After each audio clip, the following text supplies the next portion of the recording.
दोस्तों, मेरे YouTube channel धार्मिक कथा में आपका हार्दिक स्वागत है। मैं आज आपको सोमवार व्रत कथा सुना रही हूँ, जिसको करने से भगवान शिव प्रसन्न होते हैं तथा पुत्र प्राप्ति का वरदान देते हैं। तो बोलो शिव भगवान की जय।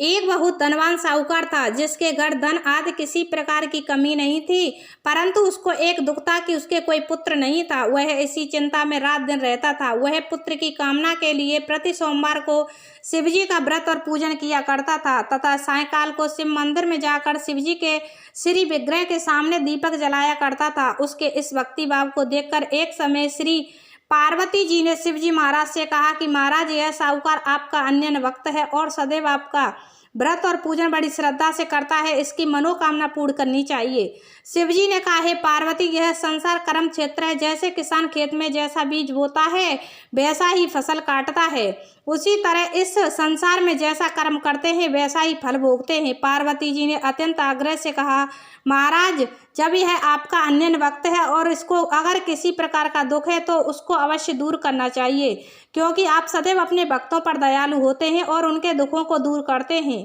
यदि आप ऐसा नहीं करेंगे तो मनुष्य आपकी सेवा तथा व्रत क्यों करेंगे।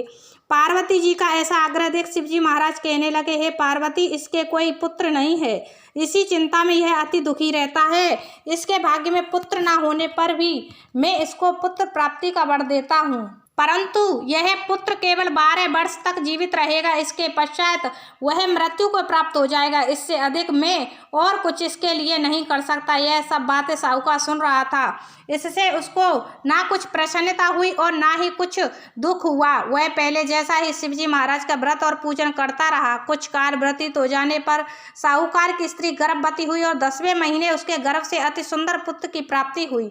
साहूकार के घर में बहुत खुशी मनाई गई, परंतु साहूकार ने उसकी केवल 12 वर्ष की आयु जान कोई अधिक प्रसन्नता प्रकट नहीं की और ना ही किसी को भेद ही बताया।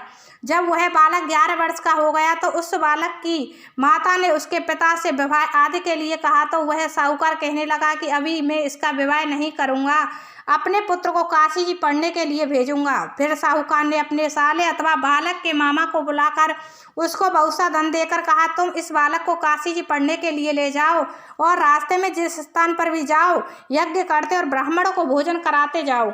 वह दोनों मामा भांजे यज्ञ करते और ब्राह्मणों को भोजन कराते जा रहे थे। रास्ते में उनको एक शहर पड़ा। उस शहर में राजा की कन्या का विवाह था और दूसरे राजा का लड़का जो विवाह करने के लिए बारात लेकर आया था वह एक आंख से काना था।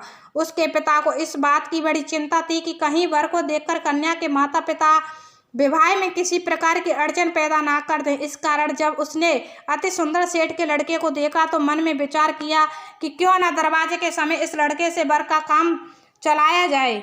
ऐसा विचार कर वर के पिता ने उस लड़के और मामा से बात की तो वे राजी हो गए। फिर उस लड़के को वर के कपड़े पहना तथा घोड़ी पर चढ़ा दरवाजे पर ले गए और सब कार्य प्रसन्नता से पूर्ण हो गया। फिर वर के पिता ने सोचा कि यदि विवाह कार्य भी इसी लड़के से करा लिया जाए तो क्या बुराई है।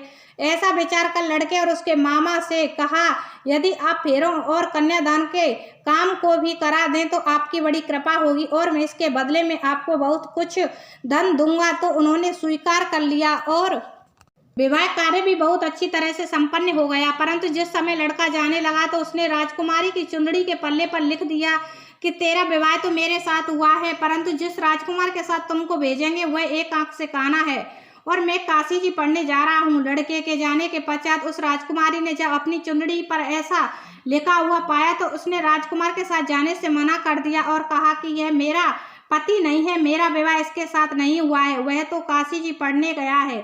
राजकुमारी के माता पिता ने अपनी कन्या को विदा नहीं किया और बारात वापस चली गई। उधर सेठ का लड़का और उसका मामा काशी जी पहुंच गए।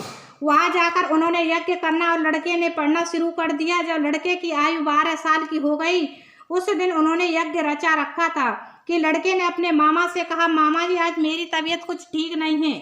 मामा ने कहा, अंदर जाकर सो जाओ। लड़का अंदर जाकर सो गया और थोड़ी देर में उसके प्राण निकल गए। जब उसके मामा ने आकर देखा तो वह मुर्दा पड़ा है तो उसको बड़ा दुख हुआ और उसने सोचा कि अगर मैं अभी रोना पीटना मचा दूंगा तो यज्ञ का कार्य अधूरा रह जाएगा।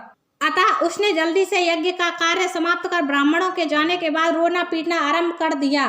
संयोग बस उसी समय से पार्वती जी उधर से जा रहे थे। जब उन्होंने जोर जोर से रोने की आवाज़ सुनी तो पार्वती जी कहने लगी, महाराज, कोई दुखिया रो रहा है, इसके कष्ट को दूर कीजिए। जब शिव पार्वती ने पास जाकर देखा तो वहाँ एक लड़का मुर्दा पड़ा था। पार्वती जी कहने लगी, महाराज यह तो उसी सेठ का लड़का है जो आपके वरदान से हुआ था। शिव जी कहने लगे, हे पार्वती, इसकी आयु इतनी थी सो यह भोग चुका। तब पार्वती जी ने कहा, हे महाराज, इस बालक को और आयु दो, नहीं तो इसके माता पिता तड़प तड़प कर मर जाएंगे। पार्वती जी के बार बार आग्रह करने पर शिव जी ने उसको जीवन वरदान दिया और शिवजी महाराज की कृपा से लड़का जीवित हो गया। शिव पार्वती कैलाश चले गए। तब वह लड़का और मामा उसी प्रकार यज्ञ करते तथा ब्राह्मणों को भोजन कराते अपने घर की ओर चल पड़े। रास्ते में वे उसी शहर में आए जहां उसका विवाह हुआ था। वहां पर आकर उन्होंने यज्ञ आरंभ कर दिया तो उस लड़के के ससुर ने उसको पहचान लिया। वहां पर आकर उन्होंने यज्ञ आरंभ कर दिया तो उस लड़के के ससुर ने उसको पहचान लिया और अपने महल में ले जाकर उसकी बड़ी खातिर की साथ ही बहुत दास दासियों सहित आदर पूर्वक लड़की और जमाई को विदा किया। जब वे अपने शहर के निकट आए तो मामा ने कहा, पहले तुम्हारे घर जाकर खबर कर आता हूँ। जब उस लड़के का मामा घर पहुंचा तो लड़के के माता पिता घर की छत पर बैठे थे और यह प्रण कर रखा कि यदि हमारा पुत्र सकुशल लौट आया तो हम राजी खुशी नीचे आ जाएंगे, नहीं तो छत से गिरकर अपने प्राण खो देंगे। इतने में उस लड़के के मामा ने आकर यह समाचार दिया कि आपका पुत्र आ गया है तो उनको विश्वास नहीं आया। तब उसके मामा ने शपथ पूर्वक कहा कि आपका पुत्र अपनी स्त्री के साथ बहुत सारा धन लेकर आया है। तो सेठ ने आनंद के साथ उसका स्वागत किया और बड़ी प्रसन्नता के साथ रहने लगा। इसी प्रकार से जो कोई भी सोमवार के व्रत को धारण करता है अथवा इस कथा को पढ़ता और सुनता है उसकी समस्त मनोकामनाएं पूर्ण होती है। तो बोलो शिव भगवान की जय।